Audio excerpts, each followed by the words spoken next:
If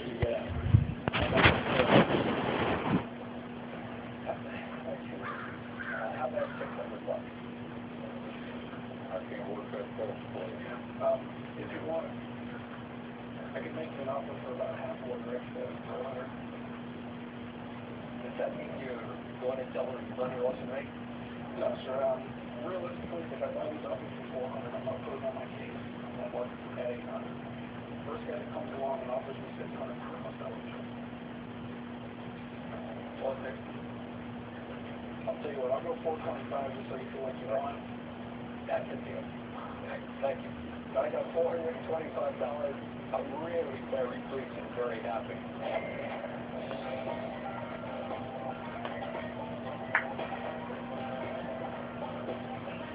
What do we got here? An ivory tusk. Okay. I'm here today at the pawn shop.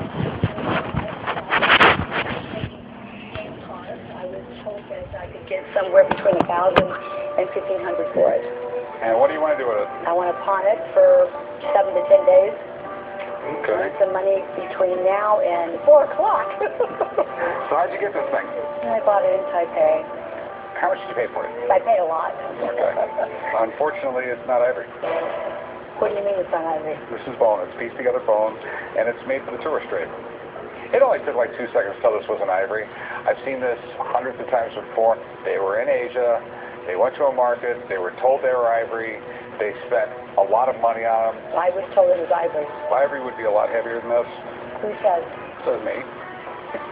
Bone is porous. Ivory is not. Ivory is completely solid. If you look close, see the panels where they come together like that? Well, if it was real ivory, it would just be one solid piece. So what they do is they cut up pieces of bone, and they shape it around a piece of wood, and this is what you get. Oh, my goodness. As a matter of fact, through the split right here, you can see the wood that's underneath it. When you go overseas, there's a lot of unscrupulous dealers who will tell you it's ivory when it's not.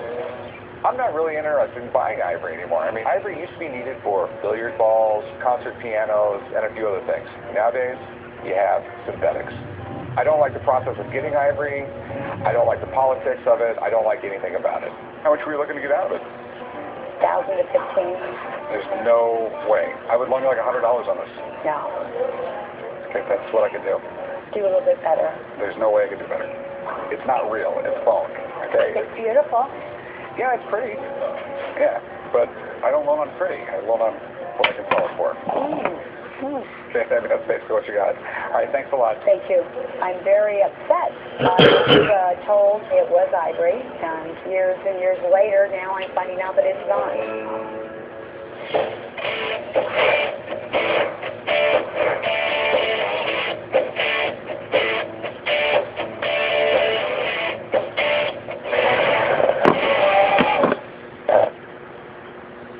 Marksman ready! Hey. Let's go.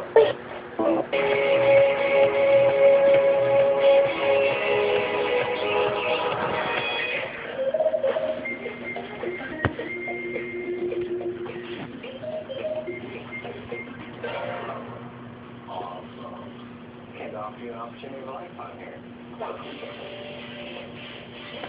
I'm going into the pawn shop today to try to sell my life-size Power Ranger. I found it next to a dumpster. I was driving home one night. I thought it was a person. And I've been checking it out for a while. I could tell that it wasn't, so I went and looked at it. It turned out to be a Power Ranger. So what can you tell me about this thing, man? Well, it's a life-size Power Ranger. It's about 5 inches. I think it's made out of box glass. The head comes off. That's pretty cool. You know, someone in the car is hanging the car for you? Actually, I'm way here. John, you're all over the car. I'm taking my car. We had all the toys in the helicopter. What kind of condition is 5 inches? I was pretty beat up. I repainted the entire thing red. Touched up the gold on the face and the black and the swirl. Coolest part is like, there's no charger. The sports could go on it. I don't think it's cool at all.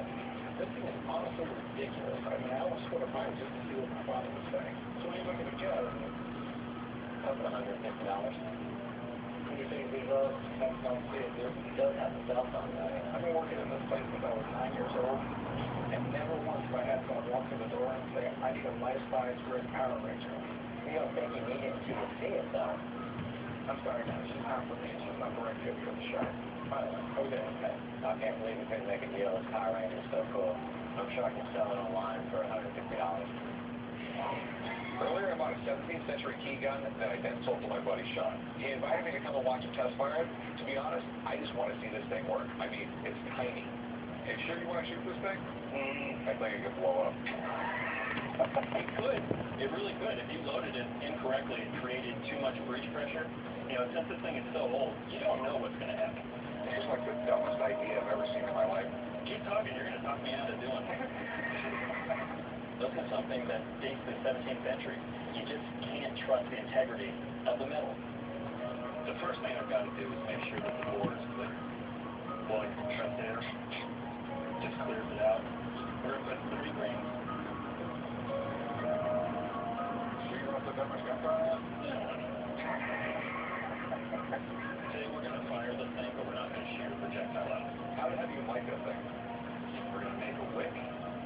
Back in the day, they would have used probably some kind of a hand cord, something that once they lit it, it would just be a real slow burn. When that's lit, pull that trigger down, and it lowers that hot ember into the pan, igniting the priming powder, making it shoot. One of the things that we really have to pay attention to is that once I light this wick, that it doesn't get anywhere near this pan until I'm ready to shoot it.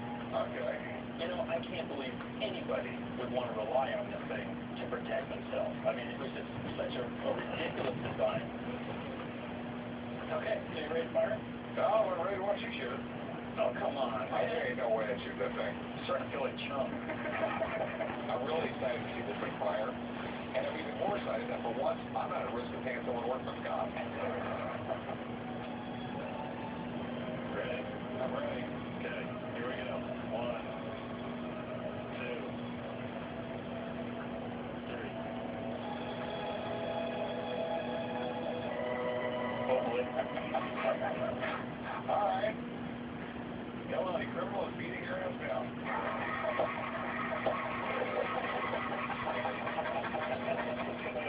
It's really amazing the amount of time that lapses trying to shoot this thing and make it fire.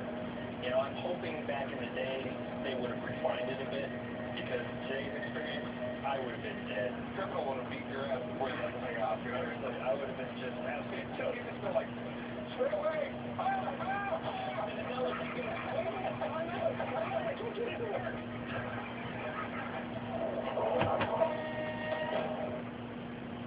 On this episode of Pawn Stars. Hi, that's a President 10.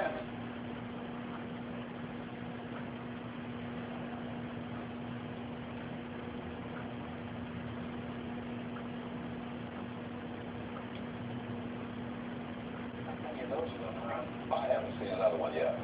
We're being through some battles. This thing doesn't have a crack, a chip on it. I mean, this thing's in mint condition. What plays do you want? This thing still plays rock and roll all night.